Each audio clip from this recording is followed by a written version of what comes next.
नमस्कार, फर्स्ट बिहार झारखंड में आपका स्वागत है। मैं राहुल ओझा आपके साथ। आरजेडी से इस वक्त की बड़ी खबर, जहां पर आरजेडी के राष्ट्रीय उपाध्यक्ष रघुवंश प्रसाद सिंह के इस्तीफे की खबर के बाद से अब तेजस्वी प्रसाद यादव बैकफुट पर नजर आ रहे हैं। रामा सिंह की एंट्री के बाद से पूरा जो सियासी घमासान था वो मचा था। कहीं ना कहीं जो नाराज़गी थी वो रघुवंश प्रसाद सिंह की थी। रमा सिंह की एंट्री रघुवंश प्रसाद सिंह नहीं चाहते थे और इसको लेकर के उन्होंने नाराज़गी जताई और खबरें निकल कर के ये सामने आई कि पद से रघुवंश प्रसाद सिंह ने इस्तीफा दे दिया, जिसके बाद से अब जो आरजेडी की बात करें, तेजस्वी यादव की बात करें, लालू प्रसाद यादव की बात करें, तो खुद जो विचार विमर्श है वो आरजेडी के अंदर हुआ है और आरजेडी के अंदर से यही खबर निकल कर के सामने आ रही है कि 5 एमएलसी जो जेडीयू में शामिल हो गए और अब कोई जो झटका है वो नहीं लगने देना चाहती आरजेडी। लिहाजा अब ये कहा जा रहा है कि रामा सिंह की जो एंट्री है वो आरजेडी में नहीं होगी। 29 जून को आरजेडी शामिल होने वाले थे आरजेडी में रमा सिंह, और उसी को लेकर के जो खटपट थी वो आरजेडी के अंदर बरकरार थी। लेकिन अब खबरें निकल कर के ये सामने आई है कि तमाम विचार विमर्श के बाद से रामा सिंह की एंट्री पर जो रोक है वो लगा दी गई है, यानी कि वो 29 तारीख को पार्टी में ज्वाइन नहीं करेंगे। आपको बता दें कि 2014 का जब लोकसभा चुनाव हुआ था तब वैशाली सीट से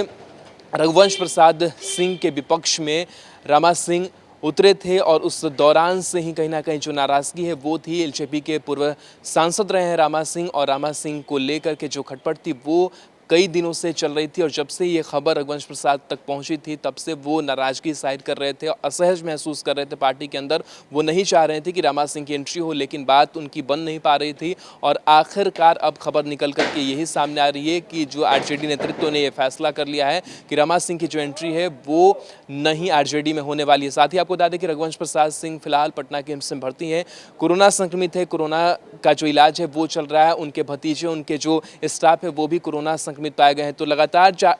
आरजेडी की अगर बात करें तो जिस तरीके से झटके मिले, 3 झटके मिले। राबड़ी देवी की अगर बात करें तो नेता विरोधी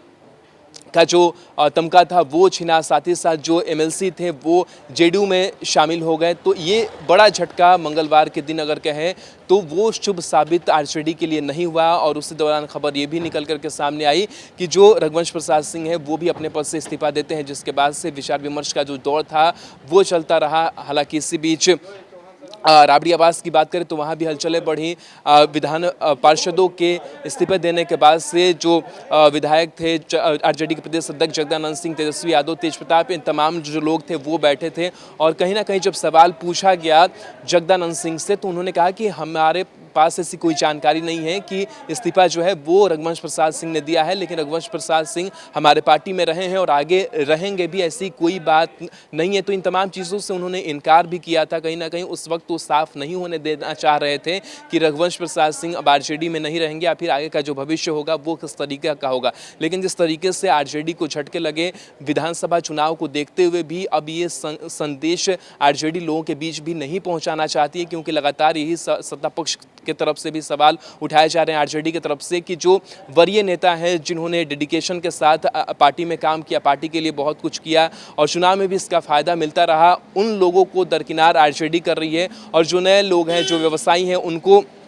विधान परिषद तक भेजा जाता है, राज्यसभा सांसद बना दिया जाता है। तो जो तमाम चीज़ें थी वो चलती रही और उसके बाद कहीं ना कहीं अब आरजेडी ने ये संकेत साफ करने की कोशिश की है कि ऐसी कोई बात नहीं है और एक बार फिर से रामा सिंह की एंट्री पर रोक लगा दी गई है, यानी कि रघुवंश प्रसाद सिंह की नाराज़गी को दूर करने की पूरी कोशिश जो है वो आरजेडी कर रखी है।